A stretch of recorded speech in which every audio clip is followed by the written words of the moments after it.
তাকে জান্নাতের প্রতিশ্রুতি দেওয়া হয়েছে। আপনি কি বুঝতে পারছেন? হ্যাঁ। তাই সম্পদ ইসলাম গ্রহণ না করার জন্য কোনো মানদণ্ড হওয়া উচিত নয়। আসলে যদি আপনি দরিদ্র হন, প্রত্যেক ধনী ব্যক্তিকে জাকাত দিতে হবে। 8টা শ্রেণী আছে, সূরা তাওবা অধ্যায় 9 আয়াত 60। 8টা শ্রেণী। ফুকারাদের দাও। আমি যদি ধনী হই, প্রতি বছর আমাকে আমার সম্পদের আমার সঞ্চয়ের ন্যূনতম 2-2.5% দান করতে হবে। এবং দরিদ্র মানুষদের ফুকারা একটা শ্রেণী, মাসাকিন আছে অনেক শ্রেণী, 8টা শ্রেণী। তাই মুসলিম হতে কি আপনাকে কর দিতে হবে? না। তাই কেন এটি বাধা দেবে? সেটাই কারণ ধনীদের চেয়ে গরিব মানুষ বেশি ইসলাম গ্রহণ করে।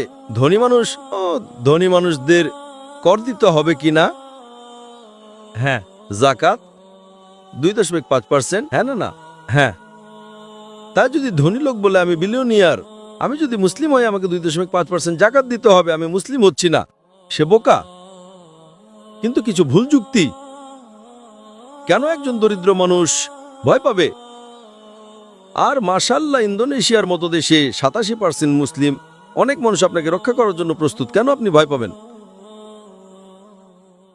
আপনাকে কি বাধা দিচ্ছে ভাই? হ্যাঁ, আমি একমত। হ্যাঁ, আমি একমত। মাশাআল্লাহ ভাই, আমি আপনাকে ভালোবাসি। ধন্যবাদ। আমি আপনাকে ভালোবাসি এবং আমি চাই আপনি সঠিক পথে আসুন। তাই আমরা যদি একমত হই, আপনি কি শাহাদা বলতে চান? দুঃখিত, আমি কি এটা ক্যামেরার আড়ালে করতে পারি? আপনি কি এটা করতে পারেন ক্যামেরার আড়ালে? সমস্যা নেই। জনসমক্ষে বলাটা ফরজ নয়, জনসমক্ষে বলাটা ফরজ নয়। ধন্যবাদ।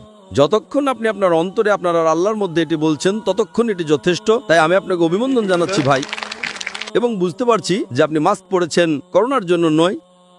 হয়তো আপনি প্রকাশ করতে চাননি, আর সেটা সম্পূর্ণ ঠিক আছে। আপনি যদি আপনার পরিচয় গোপন রাখতে চান কারণ আপনি মনে করেন কেউ আপনার ক্ষতি করতে পারে ইত্যাদি, এটা ইসলামে পুরোপুরি গ্রহণযোগ্য। আপনাকে জনসমক্ষে এটি বলতে হবে না। যতক্ষণ আপনি বার্তাটা পেয়েছেন, আমি খুশি। আমি আপনার কাছে বার্তাটা পৌঁছে দিয়েছি। আল্লাহ ইনশাল্লাহ আপনাকে আমরা হেদায়েত দিন। আল্লাহ আপনাকে এই দুনিয়ার সর্বোত্তম দান করুন। আল্লাহ আপনাকে জান্নাত দান করুন। আর আল্লাহ আপনাকে অন্যদের ইসলামের কাছাকাছি আনতে সাহায্য করুন। আমিন। আপনি যদি বক্তৃতার পরে গ্রিন রুমে আমার সাথে দেখা করতে চান, তবে আপনাকে স্বাগতম। এমনকি আপনি যদি আমার সাথে দেখা নাও করতে চান, সমস্যা নেই। মুসলিম হওয়ার জন্য ডক্টর জাকিরের সাথে দেখা করা জরুরি নয়। যতক্ষণ আপনি গ্রহণ করছেন, আল্লাহ আপনাকে পুরস্কৃত করুন। ধন্যবাদ ভাই। মাশাআল্লাহ। তাকবীর। মাশাআল্লাহ।